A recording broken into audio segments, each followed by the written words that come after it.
विषय मराठी, पाठ चौथा, सावरपाडा एक्सप्रेस, कविता राऊत. लेखकांचं नाव आहे संतोष साबळे. तर मुलांनो, आज आपण आपला मराठीचा चौथा धडा सावरपाडा एक्सप्रेस, कविता राऊत याचा अभ्यास करणार आहोत. मुलांनो, नाशिक जिल्ह्यातील त्र्यंबकेश्वर तालुक्यात डोंगरदऱ्यांनी वेढलेला एक आदिवासी पाडा होता. पाडा म्हणजे आदिवासी लोकांची वस्ती. या पाड्याचे नाव होते सावरपाडा. दुर्गम असा भाग, दुर्गम म्हणजे जाण्या येण्यास कठीण, अवघड असा भाग होता. कच्चे रस्ते, मातीचा धुराळा, पाण्यासाठी वणवण फिरणे अशी सर्व परिस्थिती होती.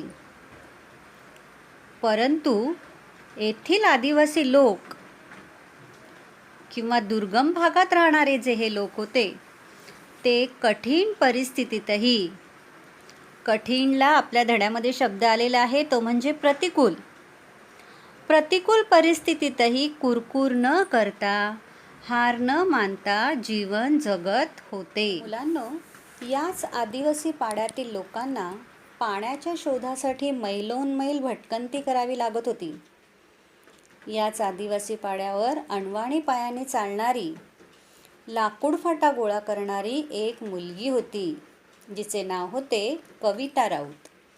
अनवाणी म्हणजे पायात चप्पल न घालता, म्हणजे पायात चप्पल न घालता लाकूड फाटा गोळा करणे, मैलोनमैल पाण्यासाठी भटकंती करणे, असे कष्ट कविता राऊत करत होती. आणि याच कविता राऊतने राष्ट्रकुल आणि आशियाई क्रीडा स्पर्धा या ज्या 2 क्रीडा स्पर्धा झाल्या, त्या क्रीडा स्पर्धेमध्ये भारताचा दबदबा निर्माण केला. म्हणजे या दोन्ही स्पर्धांमध्ये कविता राऊतने पदके संपादन केली, पदके मिळवली. राष्ट्रकुल क्रीडा स्पर्धेत कांस्य व आशियाई क्रीडा स्पर्धेत रौप्य व कांस्य अशी पदके पटकावली. मुलांनो, रौप्य म्हणजे इंग्रजीत सिल्वर आणि कांस्य म्हणजे ब्रॉन्झ. कारण तुम्हाला गोल्ड, सिल्वर आणि ब्रॉन्झ अशी नावं माहीत आहेत, पण मराठीत सिल्वर म्हणजेच रौप्य आणि ब्रॉन्झ म्हणजेच कांस्य. तर या दोन्ही स्पर्धांमध्ये कविताने भारताचे नाव उंच केले. धावण्याच्या अनेक स्पर्धेमध्ये बक्षिसे मिळवली. कविताचे राहण्याचे ठिकाण होते सावरपाडा. तसेच कविता राऊत खूप वेगात धावत होती, जणू काही एक्सप्रेसच, आणि म्हणून तिला सावरपाडा एक्सप्रेस असे संबोधू लागले. कविताने अनेक स्पर्धांमध्ये भाग घेतला. त्याचप्रमाणे चीनमधील गुआंगझोऊ, गुआंगझोऊ हे चीनमधील एक शहर, या ठिकाणी आशियाई क्रीडा स्पर्धेत कविता सहभागी झाली. स्पर्धा होती 10,000 मीटर धावण्याची, पण या स्पर्धेमध्ये मात्र कविताचे सुवर्णपदक अवघ्या 1 सेकंदाने हुकले. आपले सुवर्णपदक हुकले म्हणून कविता नाराज झाली. काही सेकंदाचा फरक झाला आणि कविता मागे पडली होती. पण नाराज झालेल्या कविताची समजूत तिच्या आईने काढली. एका स्पर्धेत अपयश आल्यानंतर खचून जायचं नाही, पुन्हा जोमाने प्रयत्न करायचा. पुन्हा जोमाने जर प्रयत्न केला तर आपल्याला यश नक्की मिळते, अशी समजूत आईने काढली. आणि आईच्या या शब्दांनी कविताला दिलासा मिळाला. दिलासा मिळणे याचा अर्थ आहे धीर मिळणे. आईच्या या शब्दांनी कविताला धीर मिळाला.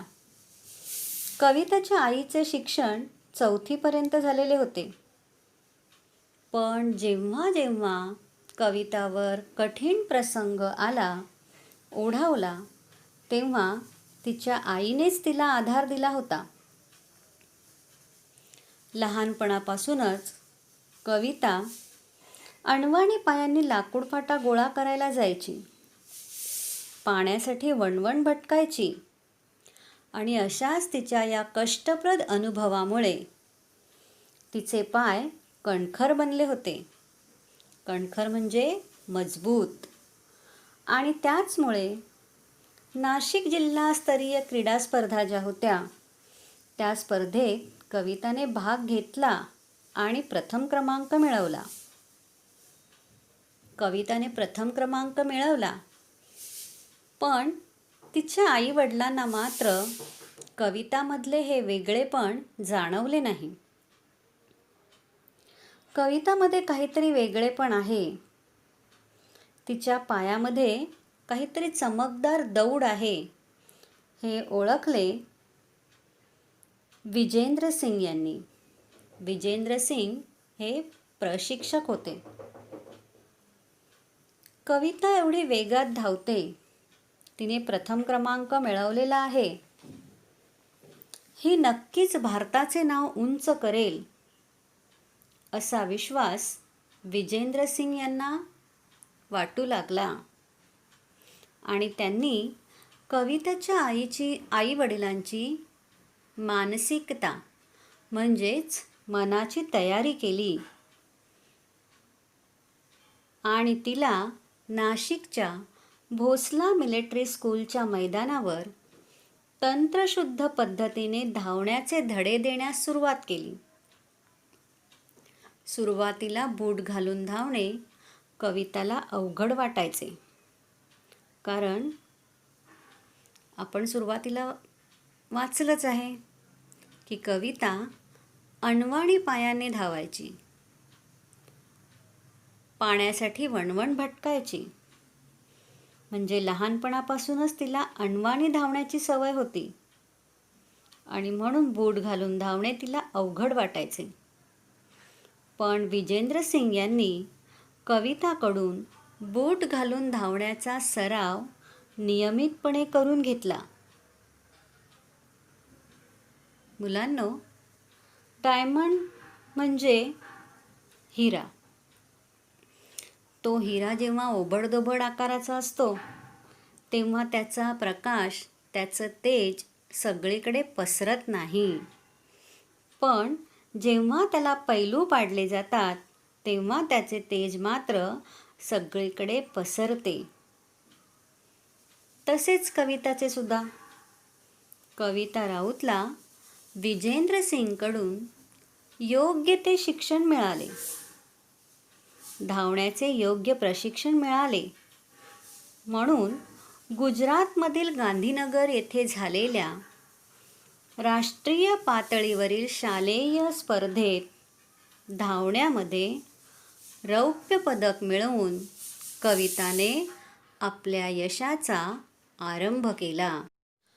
अशी कविताची यशाची सुरुवात तर झाली, पण पुढे मग नाशिक येथे सराव आणि हर्सूल येथे शिक्षण. म्हणजे सरावासाठी कविता राऊतला नाशिक येथे भोसला मिलिटरी स्कूलच्या मैदानावर जावे लागत होते आणि शिक्षणासाठी हर्सूल येथे. तिची ओढाताण होत होती.